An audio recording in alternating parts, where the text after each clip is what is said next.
करता है, तो जो भी अपने जैसे संतान की उत्पत्ति करता है तो इस प्रक्रिया को हम क्या कहते हैं? जनन। क्या कहते हैं? जनन।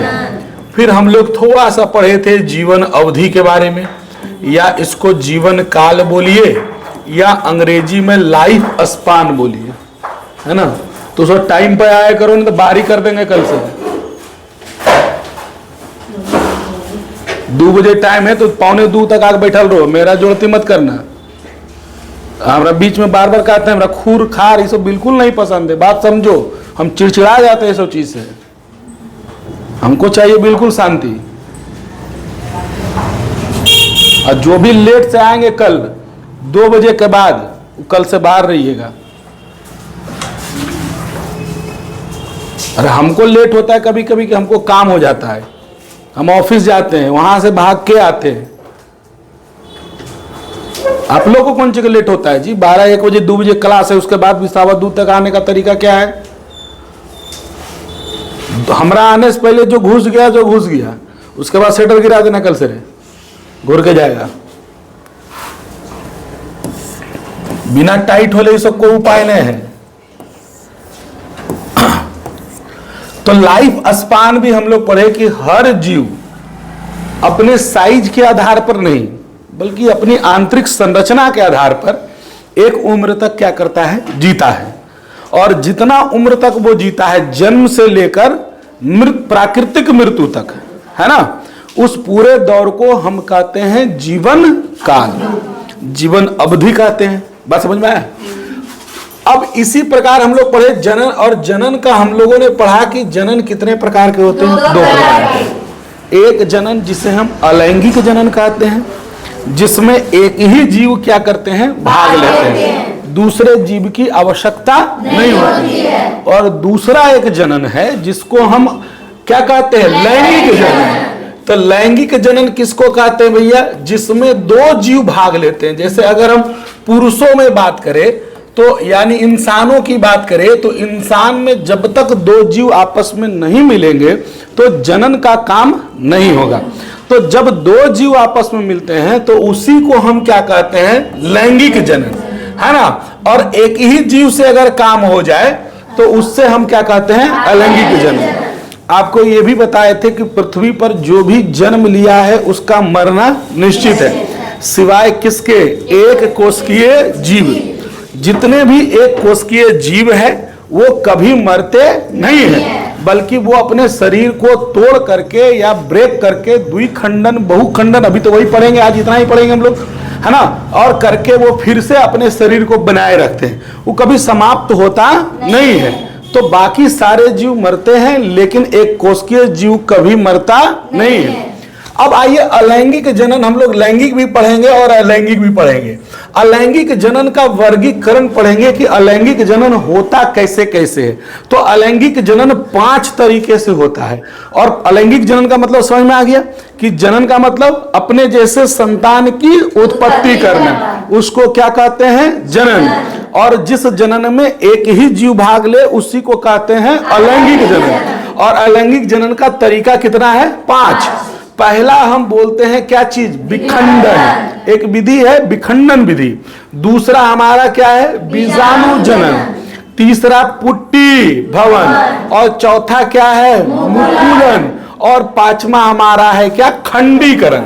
और ये सारे के सारे जो भी आप पढ़ेंगे ये चारों 5 में कोई विशेष अंतर नहीं है, सब में एक ही जैसी बात है। और ये चारों 5 जो है एक ही टाइप के जीवों के लिए ही काम करता है। जो भी एक कोशिकीय जीव है वो इस प्रकार से अपना क्या करते हैं? जनन का काम करते हैं। कुछ पौधा भी इसमें आता है, हालांकि पौधों में कायिक प्रवर्धन होता है, कायिक जनन होता है। आप पढ़े होंगे 9वां 10वां में भी कायिक जनन के बारे में, कैसे होता है कायिक जनन, वो भी हम पढ़ाएंगे कि कायिक जनन क्या होता है। तो अगर हमसे पूछेगा अलैंगिक जनन का वर्गीकरण करें तो अलैंगिक जनन का वर्गीकरण कितने तरीके से? 5। पहला हमारा विखंडन, दूसरा हमारा तीसरा हमारा, चौथा हमारा, और 5वां हमारा खंडीकरण। और पौधों में कैसा जनन होता है भैया? कायिक जनन। 1-2 को में छोड़ करके, कुछ में छोड़ करके बाकी सब में क्या होता है? कायिक जनन ही होता है। अब देखिए खंडी का विखंडन क्या होता है? तो मान लिया जाए कोई एक जनक है, वो जनक कोई जीव हो सकता है। बात समझिएगा, जनक का मतलब जो जन्म देता है। हमारे पिता हमारे जनक है नहीं, जैसे कहते हैं इतिहास का जनक कौन है, भूगोल का जनक कौन है, ऐसे कहते हैं नहीं कहते हैं। तो जनक कोई भी हो सकता है। तो जब कोई जनक कोशिका है ना, अब हम सबको पता है कि विखंडन, बहु विखंडन ये सब किसमें होता है? कोशिका में ही होता है। बैठने दो,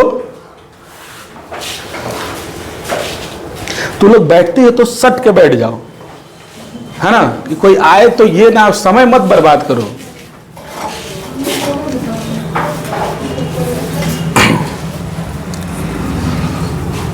देखिएगा, तो जब कोई जनक कोशिका खुद से अपने आप क्या करती है, अपने आप वो क्या कर लेती है, विभाजन कर, अपने आप टूट जाती है ना, और विभाजन करके वो दो या दो से अधिक संतति कोशिका का क्या करती है, निर्माण करती है। जब कोई जनक कोशिका स्वयं अपने आप को क्या कर ले, तोड़ ले, और दो भागों में या हो सकता है दो से अधिक भागों में भी, ऐसे दो ही भागों में, क्योंकि हम लोग पढ़ रहे हैं विखंडन। विखंडन का मतलब होता है टूटना, विखंडन का मतलब क्या होता है, टूटना। अब टूट सकता है वो दो भाग में भी और टूट सकता है वो, अब हम एक यहाँ इतना बड़ा पत्थर ले, अब उसको हम तोड़े तो क्या गारंटी है कि वो दो ही भाग में टूटेगा? कोई गारंटी है? ऐसा हो सकता है कि वो दो भाग में टूटे, ईटा को उठाकर पटक दीजिए, हो सकता है वो दो बराबर बराबर भागों में टूट जाए, हो सकता है वो तीन टुकड़ी में भी टूटे, ऐसा कोई गारंटी तो नहीं है। तो जब कोई जनक कोशिका खुद विभाजन करके दो या दो से अधिक कोशिका का, संतति कोशिका का क्या करे, निर्माण करे, तो उसे ही हम कहते हैं क्या चीज, विखंडन। क्या कहते हैं जी, विखंडन कहते हैं, है ना। और जब दो भाग में टूटेगा तो उसको कहेंगे द्विविखंडन, और दो से अधिक भागों में अगर टूट गया तो फिर उसको कहेंगे है तो विखंडन। टूटा मतलब विखंडित हुआ, दो भागों में टूट गया तब वो द्विविखंडन, दो से अधिक भागों में टूट गया तो है तो क्या चीज, विखंडन ही है। और ये कब होता है, ये जो द्विविखंडन होता है ये कब होता है? कोई भी जीव, जैसे आप सारे को हम बताए थे कि अमीबा का कोई आकार नहीं होता है, अमीबा अपना आकार बदलते रहता है, जैसे मनो वैसे बना दो, टेढ़ा कुबड़ा जैसे मनो वैसे बना दीजिए। तो ये अमीबा का जो बीच वाला केंद्रक होता है, ये अपने केंद्रक को ही देखिए यहां पर क्या कर लिया, बड़ा कर लिया, और बड़ा करने के बाद ये क्या किया, एक भाग देखिए अलग और दूसरा भाग अलग। हमारा एक ही अमीबा था, अपने केंद्र को बड़ा करते करते और बड़ा किया, और फिर देखिए दो भागों में बट गया और दोनों में केंद्रक चला गया, नहीं चला गया, और फिर ये दोनों क्या हो गया, अलग हो गया। तो क्या ये जीव मरा? तो दो भागों में टूट गया, और फिर ये दोनों अपने आप को बड़ा करेगा, इसका केंद्रक बड़ा होगा, फिर ये दोनों दो भाग में टूट जाएगा। तो इसलिए एक कोशिकीय जीव कभी मरते नहीं है। और जब कोई जीव अपने आप को दो भागों में तोड़ ले तो उस प्रक्रिया को हम द्विविखंडन कहते हैं। और द्विविखंडन कब होता है? जब परिस्थितियां अनुकूल होती है। अनुकूल और प्रतिकूल शब्द को समझिएगा, कई जगह आपको प्रयोग में आएगा कि अनुकूल क्या होता है और प्रतिकूल क्या होता है। अनुकूल का मतलब होता है जब आपके हिसाब से चीजें हो, और प्रतिकूल का मतलब होता है जब आपके हिसाब से चीजें ना हो। जैसे आपको पढ़ना है तो पढ़ने के लिए अनुकूल परिस्थितियां हो कि एक शांत वातावरण हो। हम बराबर इसीलिए बोलते हैं कि पढ़ाई का रियल मतलब है कि क्लास जितना शांत है, इसका मतलब है कि आप मेरी बात को सुन रहे हैं। हल्का भी आवाज कर रहे हैं, इसका मतलब आप मेरी बात पर ध्यान नहीं दे रहे, आप अपनी मस्ती में गुल है। फिर उसी में हमको गुस्सा आता है तो हम डांट देते हैं, बोल देते हैं। जितना ज्यादा शांत रहेंगे ना आप, क्या है ना, एक भी इधर उधर नहीं कीजिए, हमारा दिमाग उतना ज्यादा पढ़ाई पर आता है कि नहीं सुन रहे हैं आप, हम और ज्यादा बोले। और किसी को देखते हैं कोई हलचल करते हुए, दिमाग डाइवर्ट हो जाता है। बस समझे? तो पढ़ाई के लिए अनुकूल परिस्थितियां क्या होती है? शांति। पहला नंबर, एकदम शांत वाला जगह चाहिए। दूसरा, एक पर्याप्त लाइट भी होना चाहिए। आप पहले 9वां 10वां फिजिक्स में पढ़े हैं कि आंखों की रोशनी, आंख जो पढ़ाई करनी चाहिए वहां लाइट कम ना हो। ऐसा नहीं कि कम रोशनी में पढ़ रहे हैं तो आंखें क्या हो जाती है, खराब हो जाती है। कम रोशनी में दिखाई भी नहीं देगी, है ना। कहने का मतलब है ज्यादा रोशनी में भी नहीं पढ़ना चाहिए। तो अब पढ़ाई के लिए ये क्या है? अनुकूल परिस्थिति है। आपके पास किताब है, आपके पास कॉपी है, आप स्कूल जा रहे हैं तो ये अनुकूल परिस्थितियां है। और आप ऐसे जगह पर हैं जहां ना तो नेटवर्क पकड़ता है, है ना तो वहां एक कोई किताब का दुकान है, ना कोई शिक्षक है पढ़ाने वाला। गलती से एक दो किताब मिल गया और आप जैसे तैसे अपने आप को क्या कर रहे हैं, पढ़ रहे हैं, बात समझे? तो क्या वो अनुकूल परिस्थिति है? आप विपरीत परिस्थिति में वो क्या कर रहे हैं, काम कर रहे हैं। तो इसीलिए कहा गया कि अनुकूल का मतलब होता है आपके हिसाब से, और प्रतिकूल का मतलब होता है माने विपरीत परिस्थिति उसको बोल सकते हैं।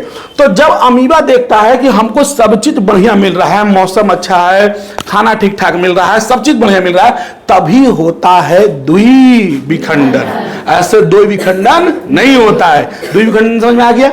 विखंडन समझ में आ गया कि जब कोई जनक कोशिका अपने आप को दो भागों में क्या करती है, तोड़ देती है, तो उसे हम विखंडन कहते हैं। और दो भागों में तोड़ा इसीलिए उसे द्विविखंडन, और दो से अधिक भागों में जब तोड़ देगा तो उसको कहेंगे बहुविखंडन। तो अगर विखंडन का प्रकार पूछेगा तो विखंडन कितना प्रकार के, दो प्रकार के, एक हमारा द्विविखंडन और दूसरा हमारा बहुविखंडन। बहुविखंडन कब होता है ये बात समझिएगा।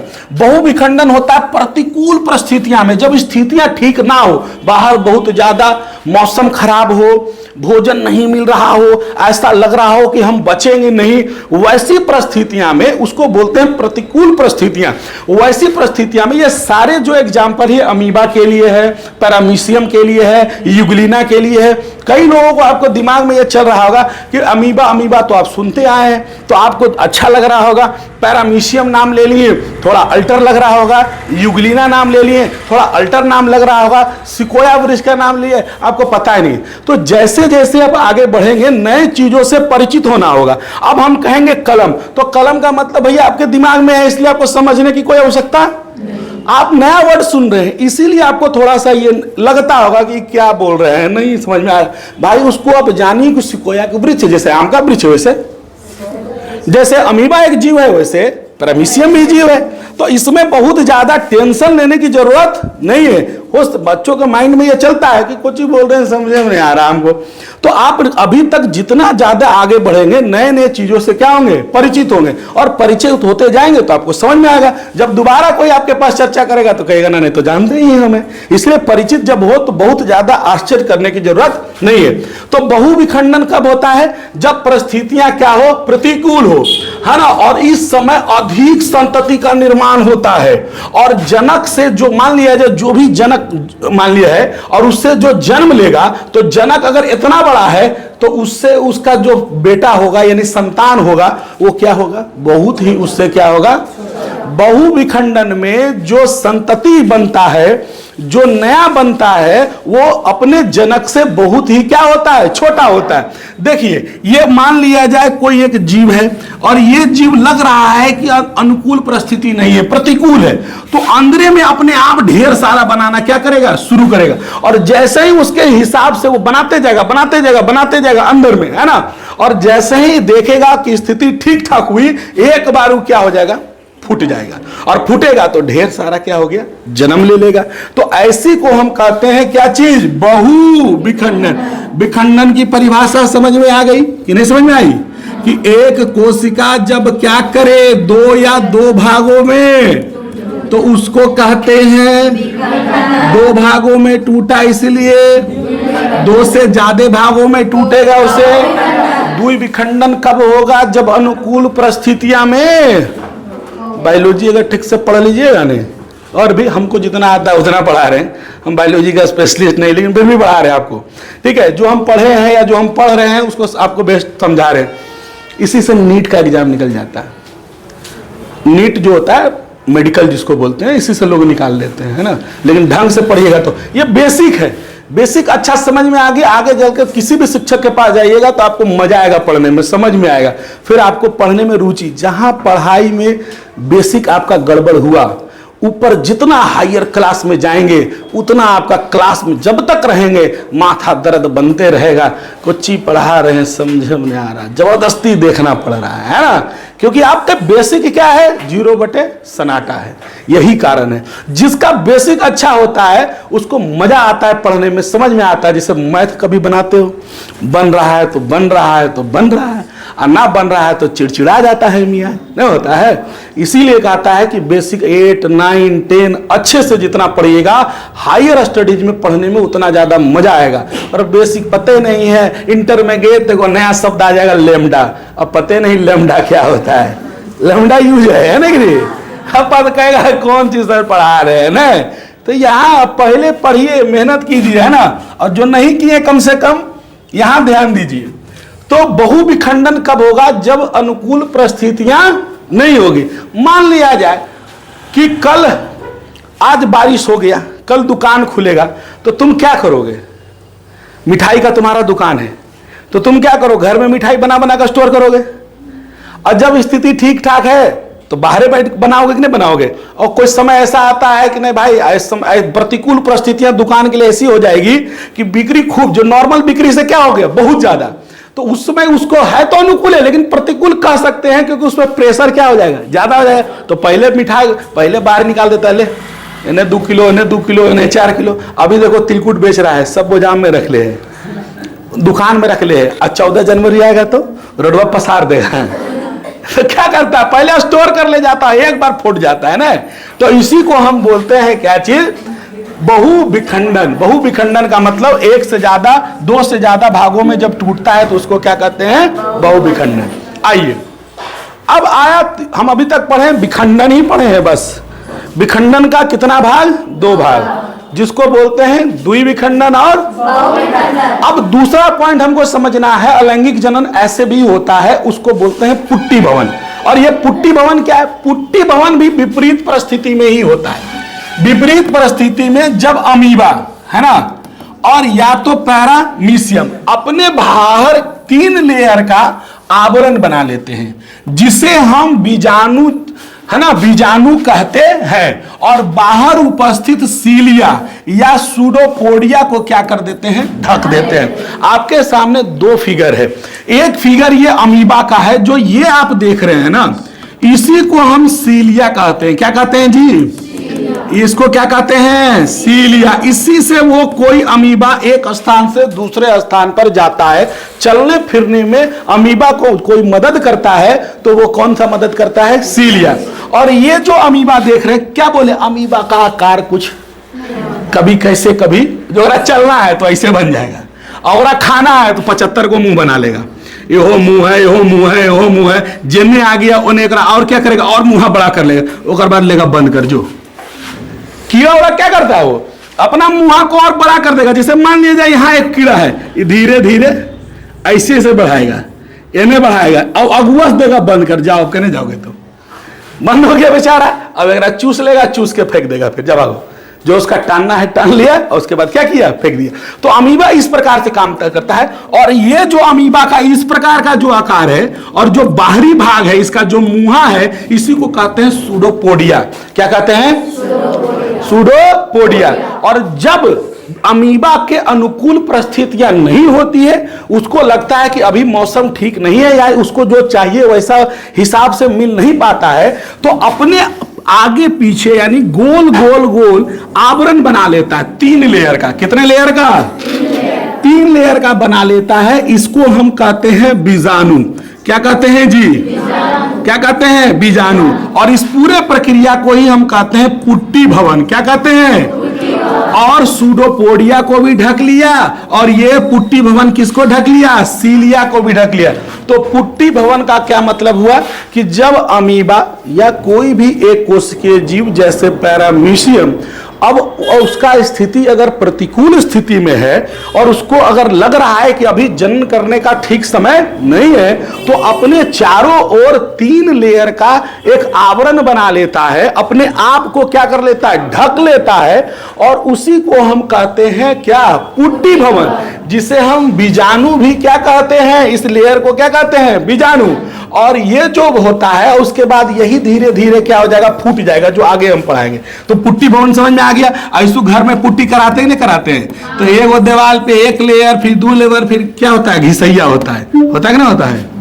अब आइए देखिए, तो अभी तो हमको पता चल गया कि मान लिया जाए ये अमीबा है ना, ये क्या है? अमीबा है। अमीबा के कितना लेयर? इसमें क्या बन जाता है? बीजाणु। क्या बन जाता है? और ये जब फूट जाएगा तो हो जाएगा बीजाणु जनन। क्या हो जाएगा? तो जैसे ही अपने आप को क्या किया, वो घेरा, स्थिति थी उसकी खराब, कुछ समय के बाद स्थिति हो गया बढ़िया।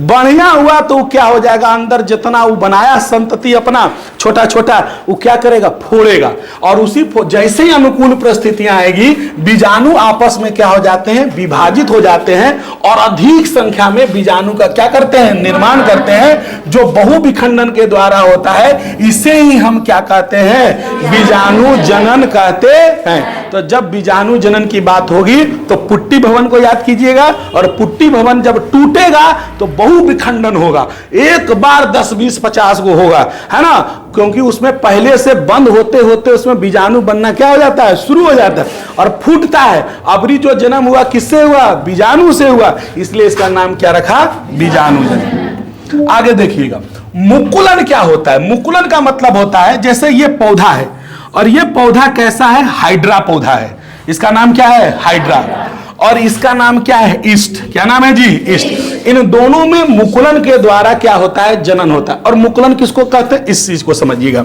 मान लिया जाए एक कोई पौधा है, या इसी को ये पौधा हाइड्रा है, आप देखिए इसमें अपने आप, अगर इसका आकार देखिएगा तो ऐसे है, तो मुंह है इसका, इसमें अपने आप क्या हो गया, एक अलग से कलिका निकल गया, निकल गया कि नहीं निकल गया। अब ये अपने आप क्या हो जाएगा, टूट जाएगा और एक नया पौधा। जब कोई कह रहा है जनक से जुड़ा, तो जनक से जुड़ा, जनक के समान, तो जनक के समान, है ना। अगर मान लिया जाए कोई भी बर्ड, इसको बर्ड को, कलिका को क्या कहते हैं, अंग्रेजी में बर्ड कहते हैं। वो बर्ड ऐसे लिखा गया, ऐसे ऐसे लिखाते हैं। हिंदी में होता है कलिका, अंग्रेजी में होता है बर्ड। तो बर्ड कलिका उसी को लिखे हैं, हिंदी अंग्रेजी दोनों, वो बर्ड कलिका कहलाते हैं। और ये बर्ड कलिका जब अपने जनक से अलग हो जाएगा तो एक नया पौधा का क्या कर लेगा, निर्माण कर लेगा, एक नए संतति का क्या होता है, निर्माण। यानी जनक, मान लिया जाए ये जनक है और इसमें अपने आप कलिका निकल गया और ये कलिका अपने आप फिर क्या हो गया, अलग हो गया। तो इस प्रकार का अगर कुछ भी होगा तो इस प्रकार के जनन को हम क्या कहते हैं, मुकुलन। क्या कहते हैं, दो भाग में टूटा तब तो वो द्विविखंडन, ज्यादा भाग में टूटा तो बहुविखंडन, पुट्टी बनाकर अगर उसका बीजाणु टूटा तो बीजाणु जनन ना हो गया। और अगर मान लिया जाए कोई पौधा से कलिका पहले निकला और कली बनकर टूटकर वो नया पौधा बन गया तो उसको हम कहते हैं, क्या कहते हैं, मुकुलन। ये ईस्ट में भी होता है, देखिए कैसे कैसे आकार बढ़ते गया और उसके बाद देखो क्या हो गया, अलग हो गया। तो मुकुलन जो होता है वो हाइड्रा में होता है और मुकुलन जो होता है वो किस में होता है, ईस्ट में भी होता है।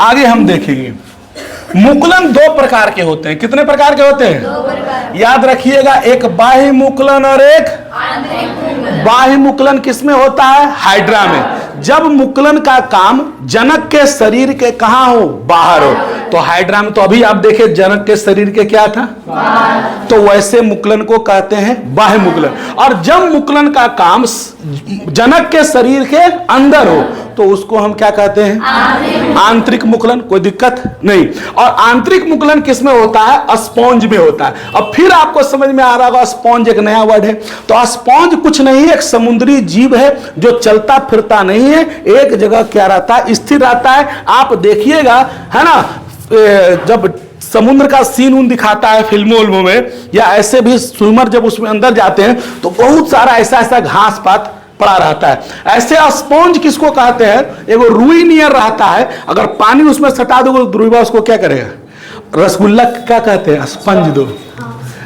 तो स्पंज रसगुल्ला क्या होता है, चापोगे तो रुईबा नियर चिपक जाएगा और छोड़ोगे तो रसगुल्ला में रसवा भर जाएगा, उसी को कहते हैं स्पंज। तो उस पर उसी नाम से एक पौधा भी है, समुद्री जीव है, इसमें जो मुकुलन होता है इसके अंदर ही होता है, इसीलिए इसको बोलते हैं आंतरिक मुकुलन। जबकि हाइड्रा और ईस्ट नामक जो है उसमें मुकुलन उसके जनक के शरीर के बाहर होता है, इसलिए उसको बोलते हैं, क्या बोलते हैं। देखिए अब अंतिम टॉपिक जो आपका था अलैंगिक जनन का, उसका नाम है खंडीकरण। इधर आके बैठ जाओ, यहां बैठ जाओ, कोई दिक्कत नहीं है।